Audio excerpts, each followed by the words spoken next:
Let's talk day trader strategy, in particular, how to profit from other traders' pain. It is savage. It's very savage, but you know what? Welcome to the financial markets. And whether you are investing, swing trading, day trading, at the core, this is what you need to be doing. Now, a little bit in my defense, I'm not a total savage because there have been times where others have profited from my pain because I don't always win. No trader always wins. So it's definitely a give and take game. You just need to make sure that you're profiting from other people's pain more than they're profiting from yours.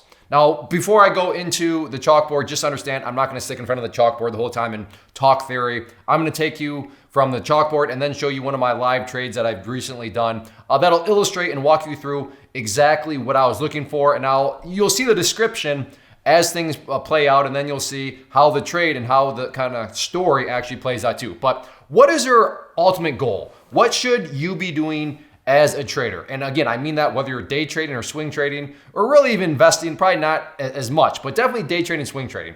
And this is really how it all works is you are here, and the first thing that you should always be looking for out there, so with your eyes, is, as I'll call them, pain points. You know what? Pain points or events.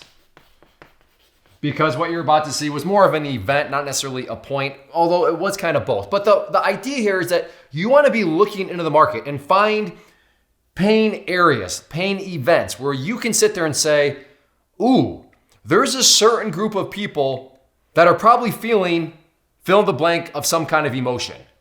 And based on that emotion, if something else happens, is there a way I could profit from it? So again, you're looking for pain points, and these are coming from you understanding the emotion that they might be feeling, and then you taking that emotion and wondering, can I benefit?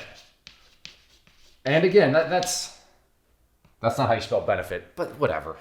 Benefit with an F in there somewhere, but pointer being, that's what you need to be doing at all times, is locating pain areas. And why are they pain areas? Well, because there's some sort of negative emotion that's attached to it. And then from that emotion, how can I benefit from it as a trader? And really, okay, and that brings up the next question. Okay, well, how do I know where these areas are? By putting yourself in the other person's shoes. So for example, and what you're gonna see, I wanted to go short. Short meaning making money when prices go down. If you're a beginner trader, yes, believe it or not, in the world of trading, you can make money when prices go down. Trip, too loud. My son's in here hanging out. Anyways, so you can make money when prices are going down. And that is known as going short or shorting. So the question that I was asking myself, in which you'll see, is, all right, the longs. Now the longs meaning those people that, make money the traditional way. They want to buy and then see the price go up. So, buy low, sell high, that typical. So my question was, all right, is there any dynamics out there that the longs are experiencing right now? And if certain things happen, may cause them some sort of negative emotion, maybe frustration, maybe irritation, maybe a little bit of panic. And better yet, maybe just flat out, I'm giving up. I give up. Those give up points, those are always the really good ones. But that's what I was looking for. That's what I was trying to figure out from the short side of things. And how do I figure that out? Well, why don't I put myself in the long shoes? Meaning, how would I feel as a long if this, that, and the other were happening? And when the answer is, man, if I was a long and this, that, and the other were happening, and I'd be feeling frustrated, I'd be feeling impatient, I'd be feeling a little panicked, stressed out. Hey, you know what? That's probably an opportunity from a short to make money. And that's how you do it. You need to always be putting yourself in the other team's huddle, always be trying to figure out how other people are feeling, and then walking you through that figure out that emotion, and then how you can benefit from it. So like I said, we got the context set up. Let me take you to this trade. And again, you'll kind of hear some of the stuff that I'm talking about, but I talk about it very specifically with actual price levels and all of that. And as you'll see here with this Tesla trade. So what I'm wondering about right now is 860 just going to win out again? The price just got back up here, once again rejected the price. So is it going to win out again? And in this pullback, is that going to serve as kind of just a demoralizing event to the longs that just say, you know what, I'm done with it? So meaning if it can break down through 855, is that going to be some sort of break point that could then cause all of a sudden a bearish event, which could be profitable to the downside? That's what I'm wondering. Because right now there's still hope. The long still have hope. Okay, 860 could still break. It could still break. But if it comes back down to 855 and then breaks down below there, I think in my mind that could be a very, like I said, demoralizing event. To be fair, maybe 860 finally is officially broken. But right now you can see, again, it's sitting right at that level. I no longer trust it. It's just gone up there and failed too many times. And this very well could be the time where it goes. But like I said, I just don't feel confident in that. And you can see once again starting to pull back. So again, that event, that right there, there had been a bunch of longs there that were sitting there excited, hopeful, rightfully so, because yeah, and it still may go.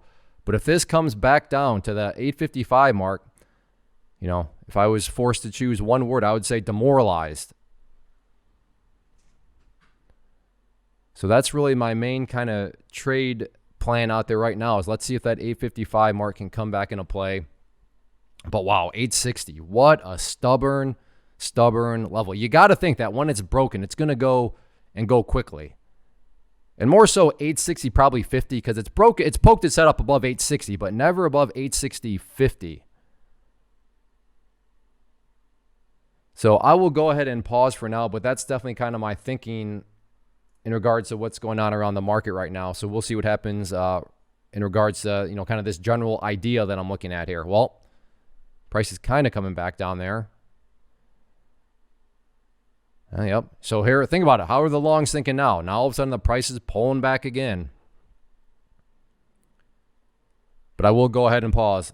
I know, think of 860. There we go. In at 855.50.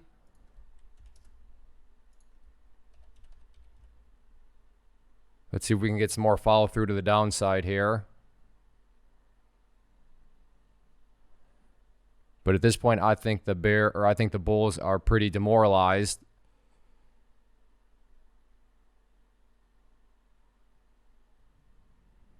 So I think there's going to be some movement to the downside here.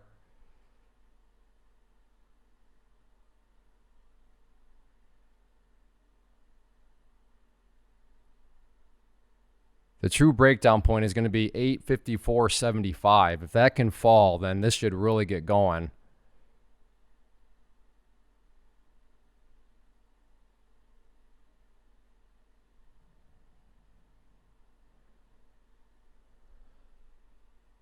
So a little bit of a bounce right here.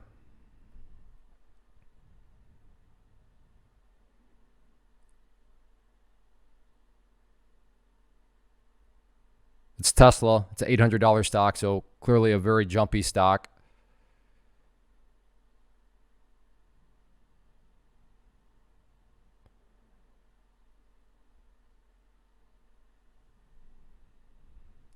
So if this thing comes back to that 855.50 mark, I mean, you got to think that's going to make this chart look even better, as that would imply this bounce right here has failed.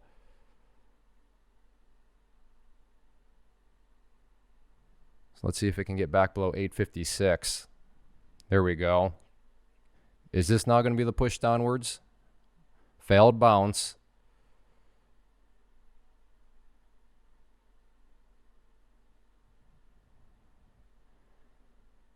There we go.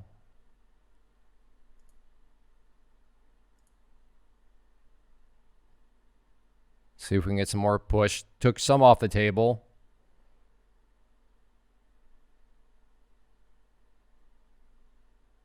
See if we can get down below 854 again.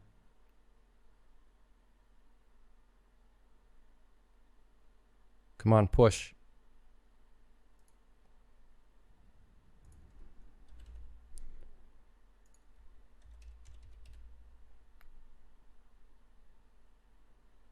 See if we can get more.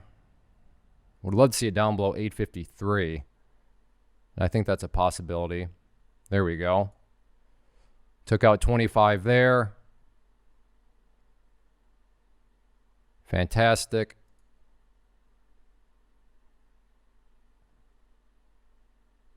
Can we get down below 851?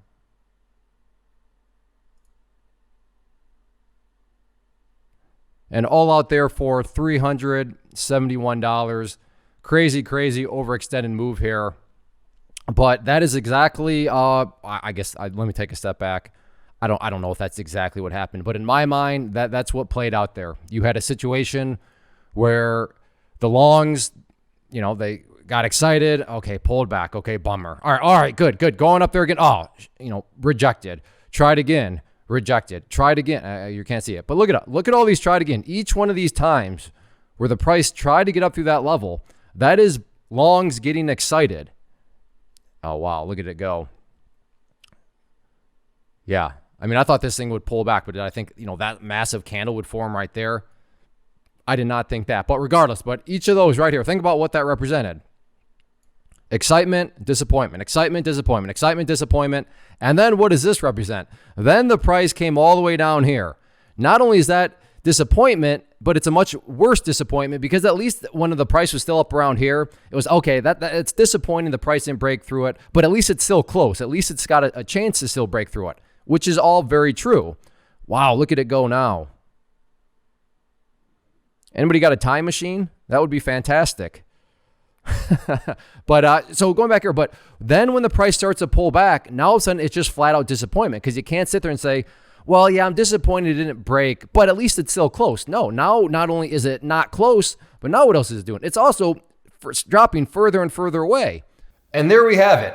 I mean, just think about it. If you're in Tesla and you're like, come on, are you going to break out? Okay. Are you going to break out? Okay. Are you going to break out? Are you ever going to break? Oh, wow. Not only are you not breaking out, now you're going down. Uh-oh. Now you're going way down. Whatever, I'm out.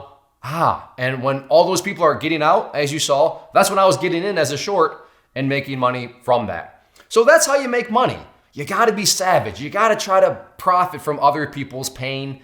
And, sometimes it'll happen to you. That's just part of being a trader, part of the markets. But at the core, as savage and brutal as it sounds and is, that's basically how it works. That's how you're going to be able to find high probability strategies based off of being good at recognizing how other people are feeling, and if those feelings are either positive or negative, how you can actually benefit from it. So hopefully this video helps. If you enjoy videos like this where I combine the chalkboard and then real life examples from my live trades, then a couple things you can do. First off, just hit that like button and also just leave a comment below, even if it's just a thumbs up emoji, something very basic. Those two things go a long way in letting me know that these videos are worth the time and effort to put together. And then finally, check out the channel as a whole. And if you like what you see, there's a whole lot of live trade videos. So if you like that little section of this video, there's an entire playlist of only live trade videos. So you can check that out. But hopefully you like enough what you see to hit that red subscribe button, as I'd love to have you as a subscriber to the channel. But yeah, get out there, profit from other people's pain. Be a savage. First off, thanks so much for watching the entire video. Real quick, before you go, I want to invite you to a live webinar, web class, training, workshop, online event, whatever you want to call it, but it will be me live revealing to you what I've discovered that has allowed me to transform myself from being an employee to being my own boss, including how I had only one losing day out of 73 days in total. I'm going to cover 3 keys that have helped me unlock profitable consistency within the markets. The first key is super weird, but in a productive type of way. The second key is super awesome because it quite literally is wired into our DNA as humans, making it very easy to use. But in a cruel way, this becomes a pitfall for many traders. I'll explain it all though, including how to avoid the pitfall that it creates for some. And yeah, the third key, when you hear it, sounds way too good to be true, but it's not, and I'll show you how it all works. Then at the end, I open it up for a question and answer session that is, again, totally live. Even if you can't make the live session, please still sign up as it will be recorded, and you can go back and watch the replay that I will send you. Click the image on the screen or click the link down in the description box so you can get the date and time and claim your spot, which I should note is limited due to the fact that this truly is a live event. If you have any questions, let me know. If not, I'll be seeing you soon.